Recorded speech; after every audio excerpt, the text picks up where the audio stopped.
This season dedicated to the memory of Joseph and Bernard Gantz, brother and grandfather, forever with us on the hunt.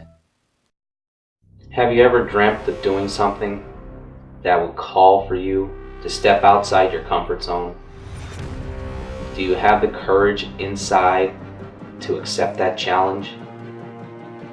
As an outdoorsman, every time we embark on a new adventure, our character, our will, our determination, and our drive are challenged. Follow as we attempt to define ourselves as hunters, outdoorsmen, and friends on this epic adventure. The harvest, that's the bonus. If it were always that easy, there would be no challenge, there would be no drive, there would be no will to get up and do it again. We are wild about hunting. Are you?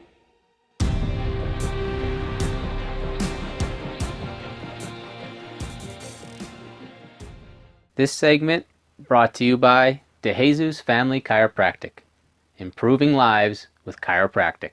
All right, this is what we've been waiting for. The Ohio trip is here. It's time to head out and get on the road to Ohio. The whole concept of this show has been 3 words: inspire, persist, and achieve.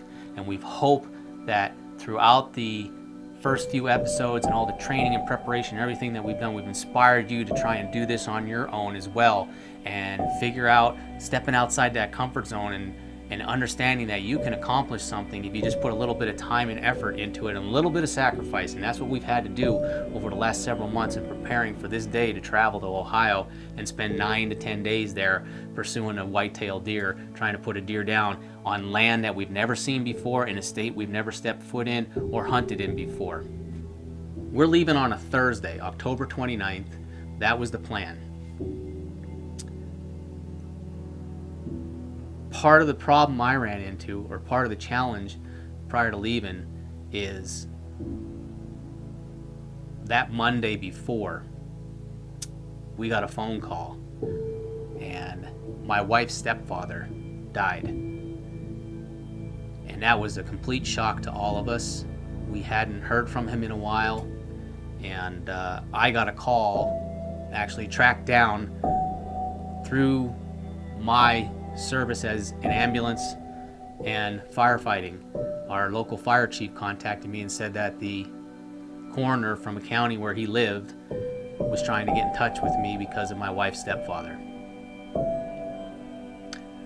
Probably the hardest thing that I had to do that night was tell my wife, while she was teaching our son some homework, that she needed to step away because I needed to talk to her, that her stepfather had died, and that we had to go down to the house right away.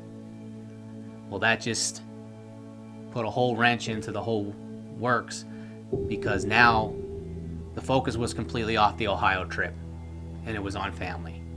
And family is always first. That's something you'll learn with us here at Wild Bout Hunting. Family always comes first. On top of that, the day before, we had been busy all day long, Tuesday and Wednesday. My wife and I were very stressed. We were really tired. Our son comes home from school that day, and he had a look on him. And you know your children, you know your kids, you know when something's not right. And he walked in that door, and we were already tired, and we said, "What was wrong?" And he made a comment to us, "Didn't you get a phone call?" And we looked at him, no, and the immediate response was both of us looked at our phones. There were no missed calls from the school, nothing. Here my son had gotten punched 3 times in the face by another child in his class. And his face was hurting him, his teeth were hurting him. And now, not only do we have the anxiety and the stress of knowing that we just lost a loved one, but our son had just gotten into an altercation at his school, and now we needed to make an appointment to get his teeth checked because he was complaining of some pain. And I'm set to leave the next morning in less than 12 hours to leave my family for 10 days. So you can just imagine the anxiety and the stress. And the last thing that I wanted to do was go on a deer hunt. as much as I love to hunt, the last thing I had on my mind was going on a deer hunt. But my wife, being the supportive wife that she is, she knew that this was something that I had to do, that I've been preparing for. And she told me, she said, we'll be fine. My brother-in-law was flying in from California. He was going to be with them for the week that I was away. So I knew everything was taken care of. I had my family back home that also was going to help them out. So we're all set. It's time to go. Pack up the truck that night and be ready to leave early in the morning. Okay, well,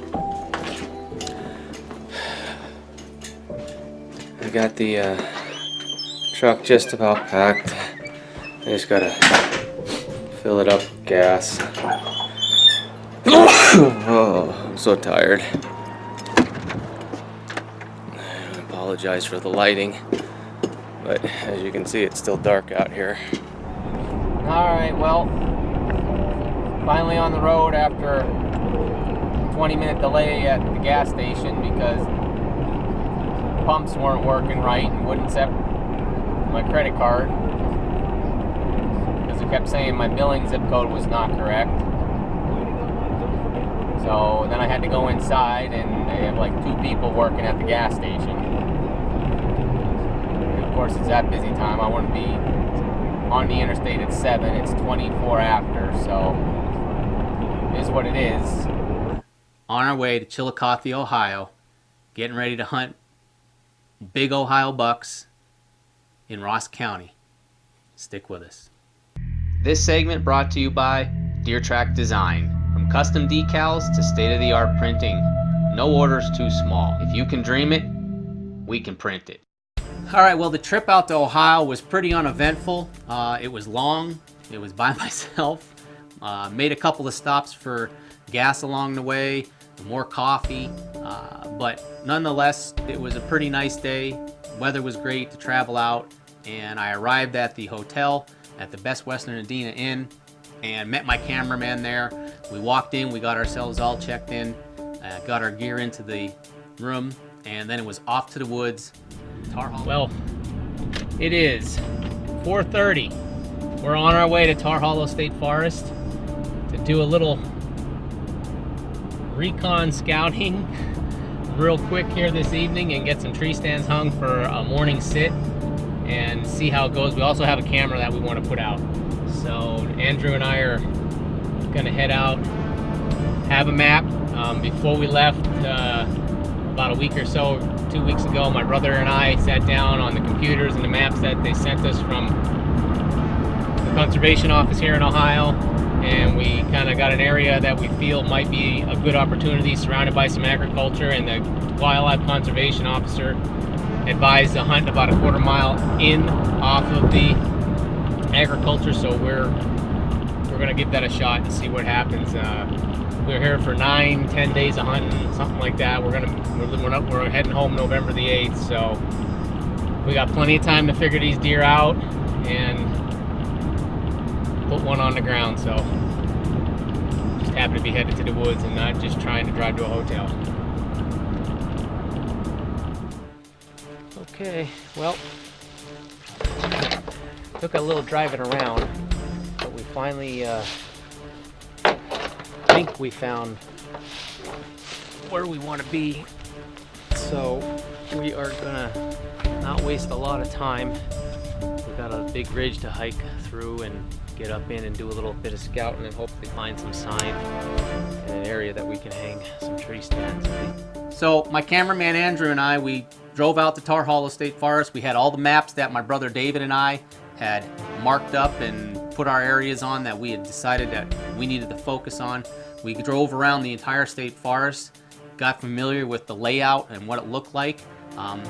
Had to do a little bit of adjusting in what we initially thought of, but we were in the same general area that David and I had suggested we focus our efforts on first. So we walked out this ridge line, we found the parking spot, and we got out, had a pretty good hill that we had to climb up with all the gear, and just started walking out.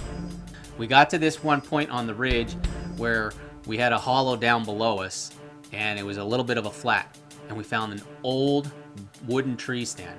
Now, where I'm from, when you find an old wooden tree stand, it's there for a reason. That means some old timer or some guy that's been hunting there for a long time put it there for a reason.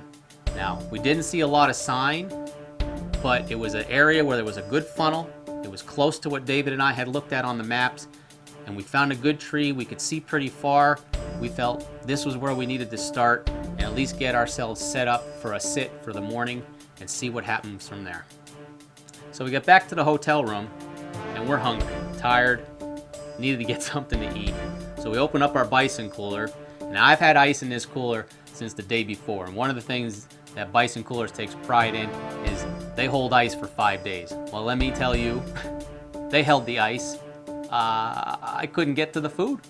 We had to actually, at one point, I think I used one of the chairs that we brought with us for in the ground blind to try and chisel out the ice so I can get to the food that we had down into the Bison Cooler.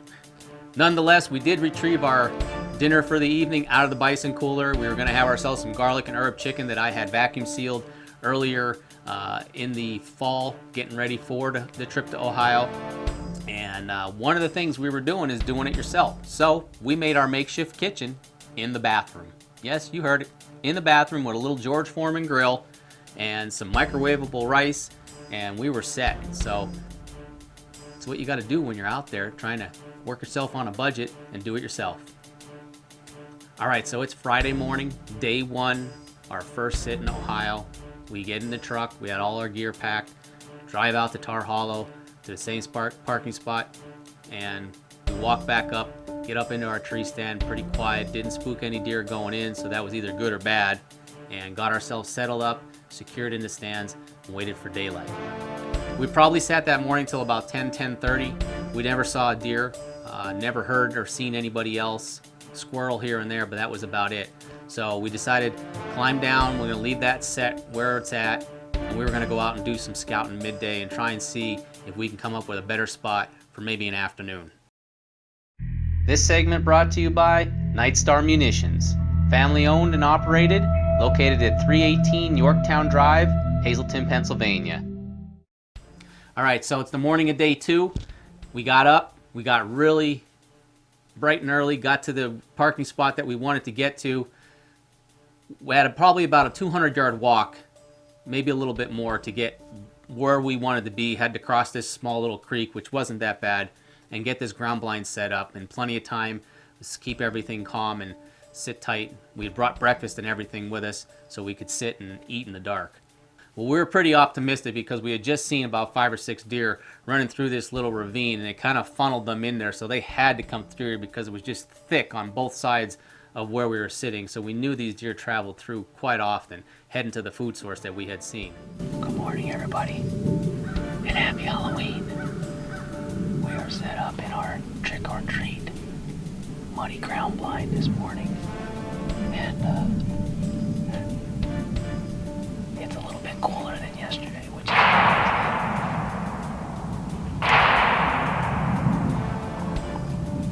as you can hear.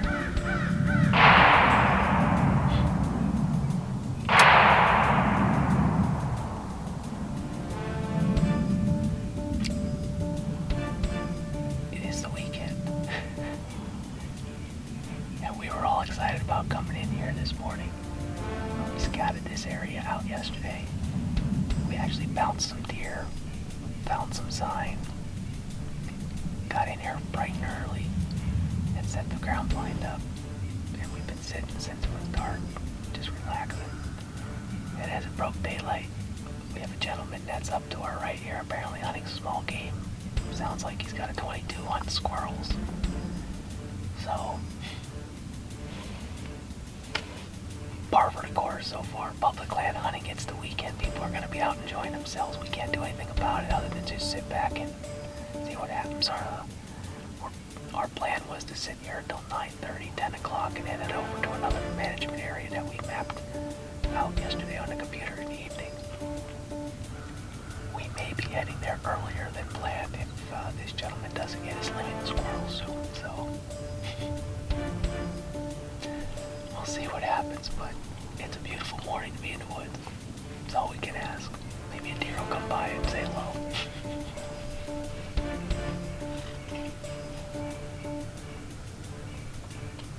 We sat till probably about 11 o'clock and decided that was enough. We needed to pull out of there.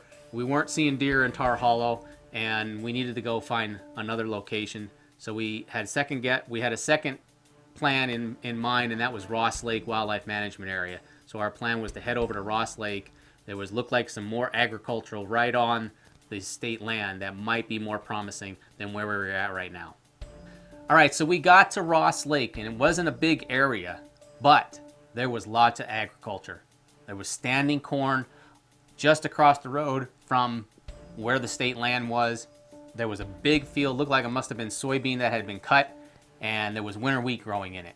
When we got out, we decided that was an area that we needed to look. We're used to hunting a lot of agriculture from back home. Let's go with what we're comfortable with. We started to walk along the edge of this field on the state land, and there was deer sign everywhere.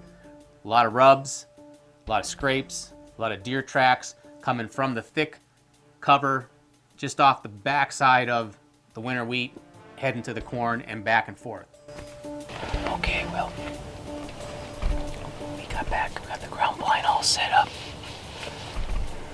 We're just getting ourselves situated, trying to figure out where we're all sitting here. Well, we sat in the ground blind the whole entire time. We saw a bunch of squirrels, but no deer came out. There was the combine picking the corn on the other side, so we were hoping maybe that would spook some deer over to us, but it might have hindered us. So we ended the day 2, no deer still while we were sitting on stand, hoping day 3 was going to be a little bit more productive. Time to go back to the hotel and get some dinner. We got out to Ross Lake, walked into our ground blind. We had set a trail camera up the night before. We stopped quick and checked that. No pictures on the camera, so already put a little bit of a question mark above us for sitting that morning, but we already committed to it, and that's where we were going to go. We sat in that blind all morning till about 10 o'clock. Not a single deer movement, just a couple of squirrels. From there, we had a second option that if we didn't see deer there, we were going to check out this other wildlife management area called Pleasant Valley, and that's where we were going to scout and pull the blind. All right, well, we're got 3 days under our belt in Ohio, and we still haven't put a deer down, but we're getting close. So let's go back home to Pennsylvania, where my brother and team member Dave Gantz is getting ready to go out on a rifle hunt back in PA, and I'm behind the camera to film this one.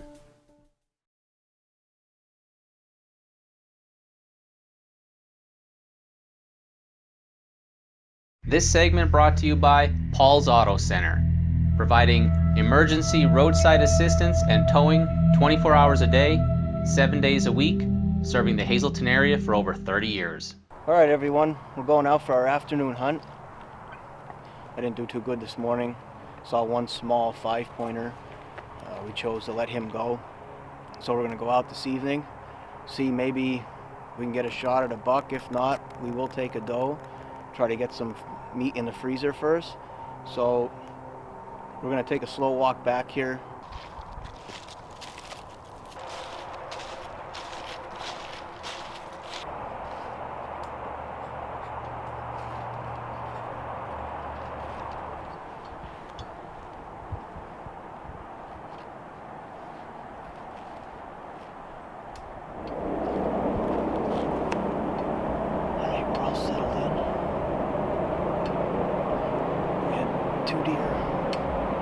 Up on us on the way in, as we talked before. So we're hoping we circle off and around and come out in our Bucks and Beard food plot. We'll have a pretty good shot if they come back in here. So I got a good feeling about tonight. I think we're gonna get a shot at something. So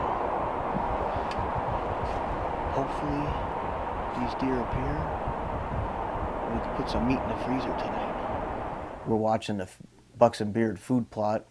I just happened to look off to my right and saw one doe coming out of another plot of woods. We watched it for a little bit, saw another one coming out behind it, so we opted not to take the first one. As that one was coming out, Dennis had noticed that there was another one in the woods, so we waited for a while for that one to come out. They all got out into the field, but I couldn't get a shot. There was so many trees in my way. He had them on film, but nothing was coming together at that time. All right, so right now we've got 3 deer out in the field. They are feeding toward us, and we know that we're going to get an opportunity to get a shot at one of these deer. So we're going to let them keep feeding in, and we're going to see what happens after this.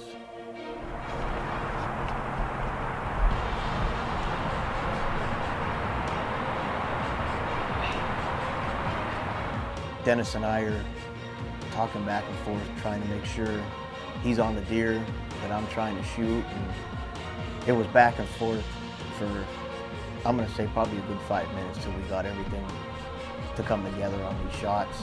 I had a hard time. I had no rest for the gun. Everything was off freehand. We finally got the big doe out in front of us. Dennis had it on film. I had it in the scope. I took the shot, and she dropped right in her tracks.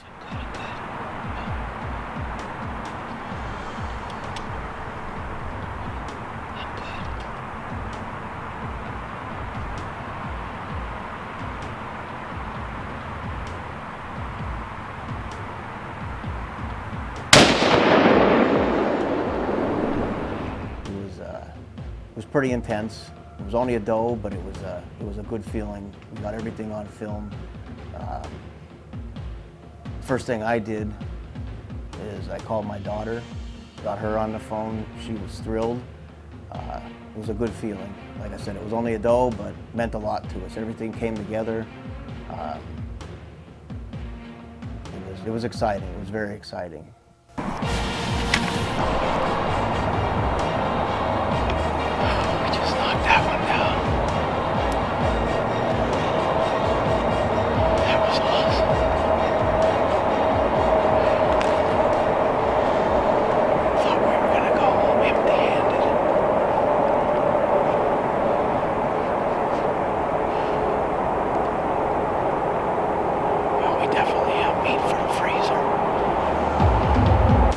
Wild Bout Huntin' is also proud to partner with these fine sponsors.